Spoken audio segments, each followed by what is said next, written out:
आप लोगों ने हमें धोखे में रखा।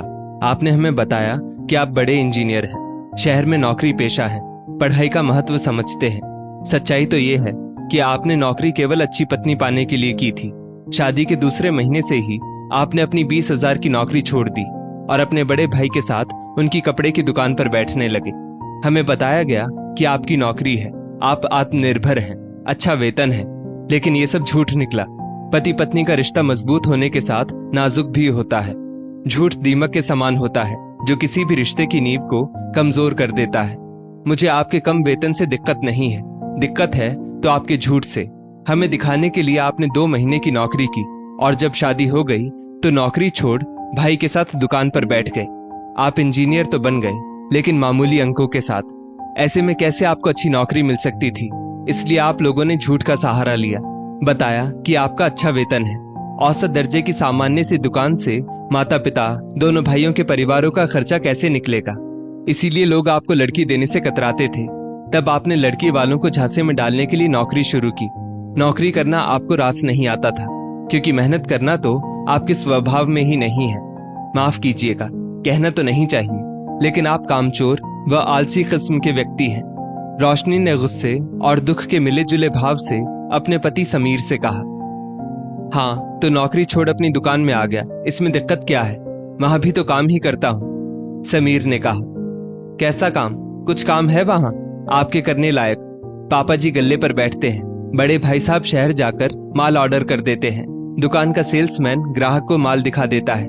आप दुकान में बैठे बैठे मोबाइल में बस टाइम पास करते रहते हैं। दुकान में ग्राहकी भी कम ही होती है। मैंने आपसे अपने बैंक का एग्जाम फॉर्म भरने के लिए पैसे मांगे तो आपने कहा जेठ जी से मांग लो। मैंने अपना बड़ा भाई समझकर उनसे पैसे मांगे तो उन्होंने कहा कोई जरूरत नहीं है एग्जाम देने की, फालतू में पैसे और समय बर्बाद करने की जरूरत नहीं है। पर आपकी आर्थिक स्थिति देख हमारे भविष्य के लिए मुझे नौकरी तो करनी ही पड़ेगी। मैं आपसे प्यार करती हूँ। मैं जो इस समय देख पा रही हूँ आप समझ नहीं पा रहे हैं, रोशनी ने कहा। अरे देवर जी, बच्चों को स्कूल से ले आइए, समय हो गया है, रोशनी की जेठानी अंजू ने समीर से कहा।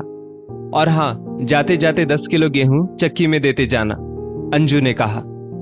देखा कितना काम है मुझे और तुम कहती हो मैं बैठे बैठे मोबाइल चलाता हूं, समीर ने कहा। रोशनी ने बात बढ़ाना उचित नहीं समझा। रोशनी के परिवार में उसके माता पिता और एक छोटा भाई था। जब उसके लिए समीर का रिश्ता आया तो उसके पिता ने कहा, रोशनी लड़का पढ़ा लिखा है, इंजीनियर है, शहर में अच्छी नौकरी करता है, वो तुम्हें भी आगे बढ़ने को प्रोत्साहित करेगा। लेकिन यहाँ तो समीर खुद ही दूसरों पर आश्रित था। रोशनी के ससुराल में पति समीर, सास ससुर, जेठ जेठानी और उनके 2 बच्चे थे। ससुर जी की अपनी कपड़ों की छोटी सी दुकान थी जिसमें रोशनी के जेठ जी बैठा करते थे। दुकान से इतनी कमाई नहीं होती थी कि संयुक्त परिवार अच्छे से चलाया जा सके। समीर पढ़ाई में भी कुछ खास अच्छा ना कर सका। 15-20 हजार से ज्यादा की नौकरी उसे कोई नहीं देता। एक बार रोशनी ने अपने जेठ जी से कहा, भैया कल मेरे छोटे भाई का 21वां जन्मदिन है, मैं उसे कुछ उपहार देना चाहती हूँ, मुझे कुछ पैसे चाहिए। अभी दुकान में ग्राहकी नहीं है, काम धंधा सही से नहीं चल रहा है, दुकान एक, खाने वाले अनेक, उपहार फिर कभी दे देना, रोशनी के जेठ प्रताप बोले।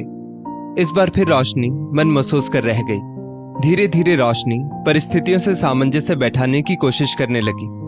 रोशनी ने छोटे बच्चों को ट्यूशन पढ़ाने की सोची, पर ना घर में जगह थी और ना ही ससुराल वालों के दिलों में कोई उसका सहयोग करने को तैयार नहीं था। समीर को लगता लोग क्या कहेंगे, बड़े भाई की अपनी दुकान है और छोटा भाई सिर्फ 20,000 की मामूली नौकरी कर रहा है। दूसरों के यहाँ नौकरी करने से अधिक उसे अपनी ही दुकान पर बैठना उचित लगा। लेकिन दुकान के काम से ज्यादा तो समीर से घर के ही काम करवाए जाते और सैलरी भी उसे नहीं मिलती। नाम मात्र के पैसे उसे अपने पर्सनल खर्चे के लिए दिए जाते। रोशनी मां बनने वाली थी, ऐसी स्थिति में भी उसके खान पान व दवाइयों पर उचित ध्यान नहीं दिया गया। 9वें महीने में उसकी प्रेगनेंसी में कुछ कॉम्प्लिकेशन आ गई। डॉक्टर ने सिजेरियन करने की सलाह दी, लेकिन सिजेरियन में नॉर्मल डिलीवरी से ज्यादा पैसे लगते हैं। इसलिए रोशनी के ससुराल वालों ने डॉक्टर की सलाह ना मानते हुए नॉर्मल डिलीवरी करने पर ही जोर दिया। नतीजा ये हुआ कि रोशनी के बच्चे ने पेट में ही दम तोड़ दिया। इस बात से रोशनी का मन बहुत आहत हुआ।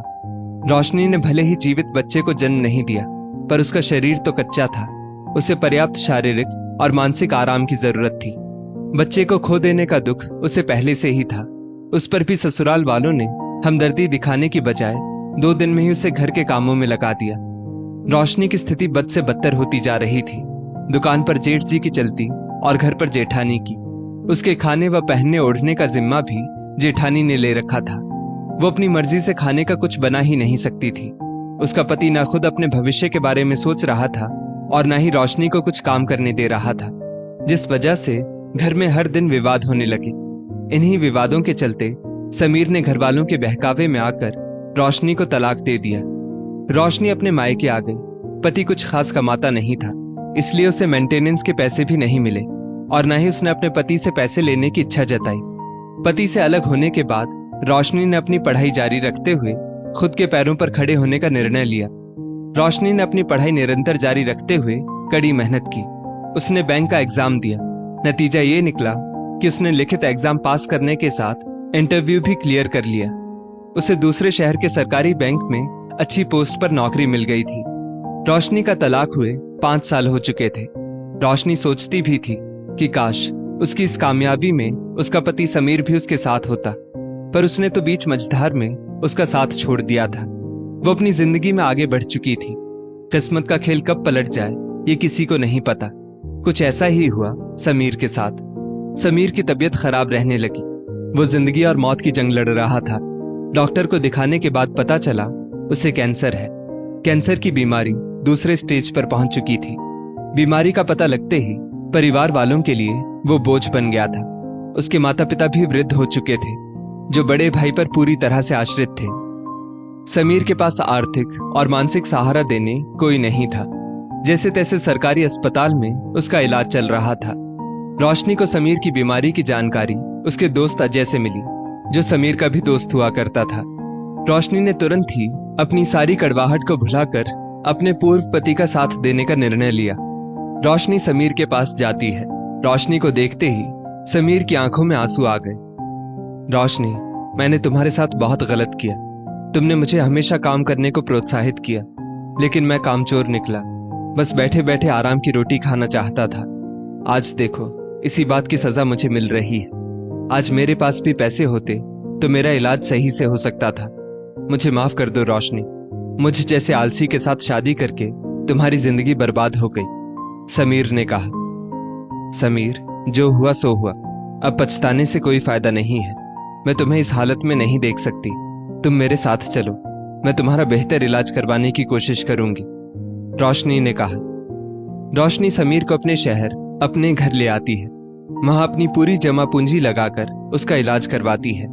साथ साथ भगवान से समीर के अच्छे स्वास्थ्य की दुआएं मांगती है। परिणाम स्वरूप समीर जल्द ही ठीक हो जाता है। एक स्त्री को हमेशा त्याग और प्रेम की मूर्त के रूप में देखा जाता है। रोशनी ने यह साबित कर दिया था, क्योंकि तलाक के बाद फिर से अपने पति के बुरे वक्त में सहारा बनना किसी स्त्री के लिए आसान नहीं होता। समीर चाहता था कि रोशनी पिछला सब कुछ भुलाकर उसे माफ कर दे और उसे अपने जीवन में शामिल कर ले, लेकिन रोशनी के मन में कुछ और ही था। समीर, अब तुम पूरी तरह से ठीक हो चुके हो। अब तुम्हें अपने परिवार के पास जाना होगा, लेकिन जब कभी भी तुम्हें मेरी मदद की जरूरत होगी, मैं हमेशा तुम्हारे साथ रहूंगी। और हाँ, जरूरी बात तो मैं तुम्हें बताना भूल गई। अगले हफ्ते मेरी सगाई है जयप्रकाश जी के साथ। मेरे साथ बैंक में काम करते हैं, रोशनी ने कहा। लेकिन रोशनी, समीर इतना ही कह पाया। रोशनी को बैंक जाना था। समीर की बातों को सुनने के लिए उसके पास न समय था और न ही आवश्यकता, क्योंकि उस इंसान से कैसे रिश्ता निभाया जाए जिसने अपनी जिम्मेदारियां कभी नहीं समझी और अपने परिवार की बातों में आकर उसे अपनी जिंदगी से निकाल दिया था। समीर सोच रहा था, काश उसने पति धर्म निभाया होता, अपनी पत्नी का हर हाल में साथ दिया होता, ये जानते हुए भी कि उसकी पत्नी सही है। समीर के पास पछताने के अलावा कोई चारा नहीं था। दोस्तों, हमारे समाज में पति पत्नी का रिश्ता सबसे पवित्र रिश्ता माना जाता है। शादी के बाद पति पत्नी दोनों को एक दूसरे के प्रति अपनी जिम्मेदारियां समझनी होंगी, नहीं तो रिश्ते बिखर सकते हैं। इस स्टोरी को लेकर आपकी क्या राय है, नीचे कमेंट करके जरूर बताइएगा। और ऐसी ही और भी बेहतरीन वीडियोस के लिए हमारा पेज जरूर फॉलो करें।